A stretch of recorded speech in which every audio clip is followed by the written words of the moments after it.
ब्रज के पास एक छोटा सा गांव था। गांव के बाहर हरे भरे मैदान और जंगल फैले थे, जहां रोज गायों की घंटियां बजा करती थीं। उसी गांव में रहते थे ग्वाले हरिदास और उनकी पत्नी माँ सुलोचना। दोनों सीधे साधे पर दिल से बड़े भक्त। दिन भर गायों की सेवा करते, दूध दही बेचते और शाम होते ही अपने कच्चे घर के आंगन में बैठकर ठाकुर जी को याद करते। उनके जीवन में एक कमी थी, संतान नहीं थी। माँ सुलोचना अक्सर घर के कोने में रखी ठाकुर जी की मूर्ति से प्रेम से कहती, कान्हा, तू सबके घर ग्वाला बनकर जाता है, कभी हमारे आंगन में भी आ जाना। एक सुबह हरिदास गाय खोल रहे थे कि तभी उन्होंने देखा गायों के बीच एक नन्हा सा बालक खड़ा है।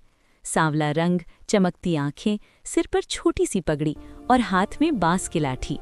चेहरे पर ऐसी शरारती मुस्कान मानो सब कुछ पहले से जानता हो। बालक बोला, काका, मुझे भी अपने साथ जंगल ले चलो, मुझे गाय चरानी आती है। हरिदास हंस पड़े, अरे बालक, जंगल का रास्ता आसान नहीं। बालक ने आंख मारी, मैं ग्वाला हूँ, बस अब तक घर नहीं मिला। कुछ सोचकर हरिदास मान गए। जंगल में उस दिन अजीब ही दृश्य था। गायें खुद ब खुद हरी घास की ओर बढ़ने लगीं। कोई भटकी नहीं, कोई बीमार नहीं हुई।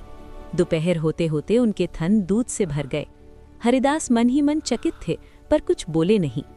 शाम को जब बालक उनके घर पहुंचा, माँ सुलोचना में उसे देखते ही अपने पास बैठा लिया। न जाने क्यों उनका हृदय भर आया। उन्होंने रोटी और माखन परोसा। बालक खाते खाते मुस्कुराकर बोला, माँ, तुम्हारे हाथ का माखन तो बहुत मीठा है।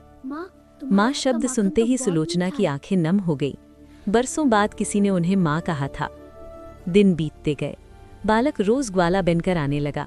गायें और स्वस्थ हो गईं, दूध बढ़ने लगा। घर में कभी कमी नहीं रही। पर बालक अपनी शरारतें भी करता। कभी माखन चुरा लेता, कभी बांसुरी बजाकर गायों को नचा देता। एक दिन गांव में भयंकर आग लग गई। लोग इधर उधर भागने लगे। हरिदास घबरा गए। गायें बंधी थीं। तभी वही नटखट बालक दौड़ता हुआ आया। उसने एक एक रस्सी खोली। आग उसके पास आई ही नहीं। पल भर में सब सुरक्षित हो गया। अचानक तेज प्रकाश हुआ और बालक वहां नहीं था। घर लौटकर माँ सुलोचना की नजर ठाकुर जी की मूर्ति पर पड़ी।